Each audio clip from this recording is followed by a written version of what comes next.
Good morning, everybody. How y'all doing? It's Mike P. Just wanted to hop on here real quick, give y'all a quick message. Roll my windows up. Just leaving the gym.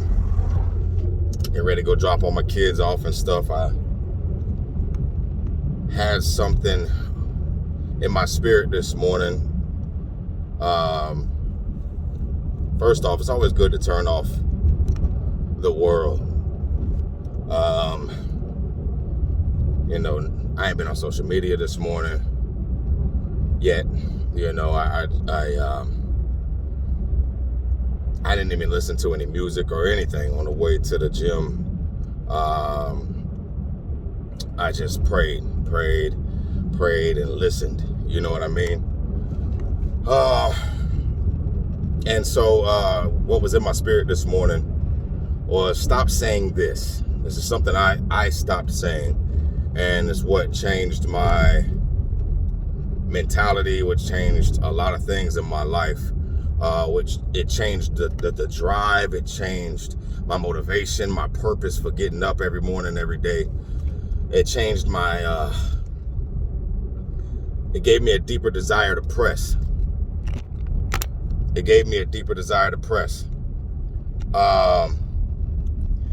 Stop saying to your children, don't be like me.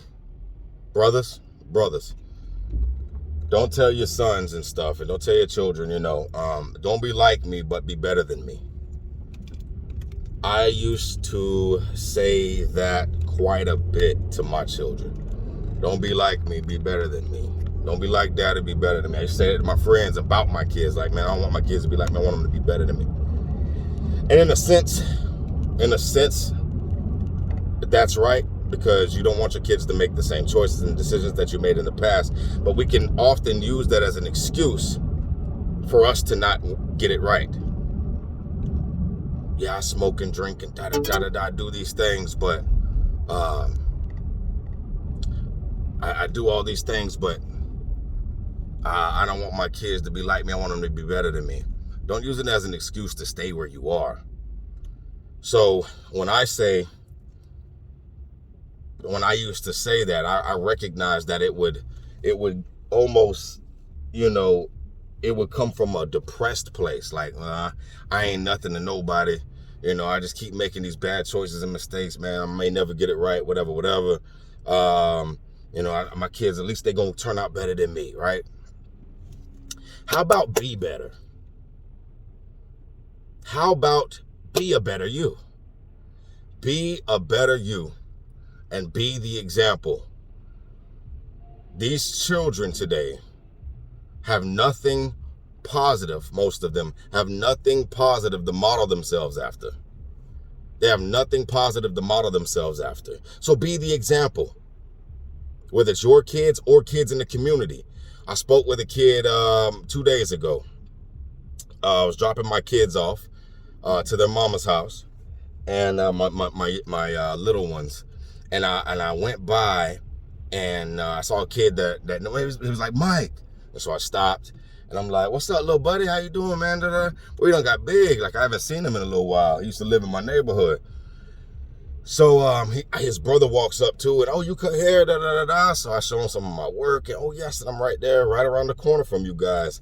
My shop is. And so, I can come up there. I said, yes, come up there anytime you want, even if it's not for a haircut. I said, when you come up there, I'm gonna mentor you now. I'm gonna talk to you. I'm gonna talk to you about your choices. I'm gonna talk to you about life. I'm gonna do my best to try to give you some sense of direction. You know what I mean? And this young man, probably 11, maybe 12, he looks at me and he goes, thank you. Yes, sir. Okay, yes, sir. Thank you, because I need that. I ain't got nobody to talk to, man. I be going through a lot of stuff out here. Those are literally this young man's words. It's 11, 12-year-old little boy. And they were standing in a group. They were standing in a group of other teenagers that had a weed grinder. They were all getting ready to smoke. These kids need us. We have a requirement. We have a responsibility to be there for those in the community, not just ourselves. And when I say our community, I mean when you're out and about, whoever's in your vicinity, you take the atmosphere of the Most High with you wherever you go. and let it make an impact. That's what you're here for. Make an impact wherever you go. So don't keep using the excuse that you can't get it right and you want your kids to be better than you. Be better. Be better. Your wife, your soon-to-be wife, your girlfriend, your kids, your mother, your baby mamas, everybody deserves the best version of you. Give it to them. The Most High deserves the best version of you. He gave his son as a sacrifice, as an ultimate sacrifice. The precious blood of the shedding of the innocent blood of Yahushua HaMashiach. He gave that to us, and how dare we waste our life away? Be the best version of you, because the Most High deserves it, because you deserve it, and all those around you deserve the best version of you. You're not always going to get it right. You're not always going to feel like it, but press. Life is about pressing.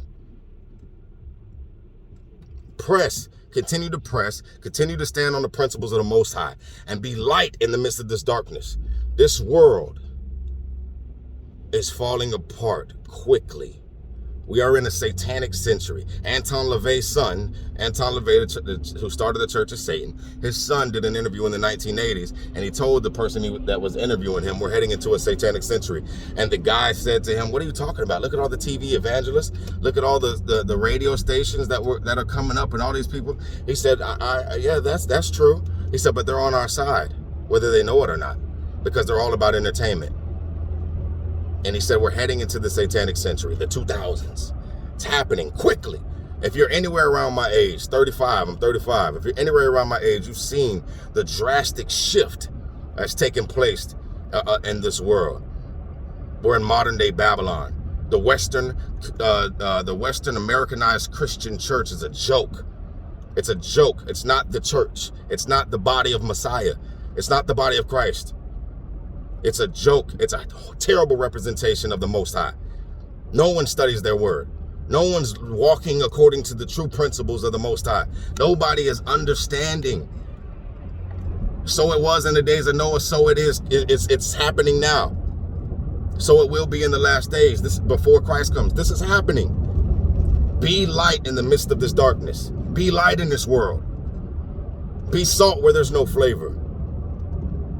I implore you, brothers and sisters, to stand in the trying times, to stand in this dark hour.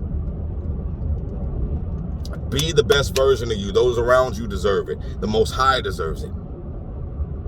That's the message I got this morning. That was in my spirit. I just wanted to give that to you guys. All praise be to the Most High YAH. Thankful for the precious blood of his son, Yahushua. I love you guys. I'm going to do another video real soon. I want to address the reason why I call on his actual name, how vital and important it is. Because our names don't change. Okay? Wherever we go, the other gods in this world, their names don't change. Buddha, Allah, they all use their language. They all keep. If you go to another country, American Airlines is American Airlines, whatever country you go into, that corporation's name doesn't change because it has some sort of earthly value. They changed God's name, Yahuwah. They took that out of the Bible and they replaced it with Lord and God. Jesus' names got transliterated from Yahusha to Iesus, which is Greek, I-E-S-U-S, to now an American Jesus. But our names aren't supposed to change wherever we go. Not saying that if you've called on those names, he knows the intent of your heart, and he knows the perversion and the twistedness that has happened in today's Christian churches. So he understands who you're calling on. But I'm going to do a video soon sharing how important and how valuable his actual name is, okay? We'll talk about it. Listen, I love you guys. Pulling back up to my house. Got to drop off the kids and the wife. Hey, y'all go in strength and in peace today, man.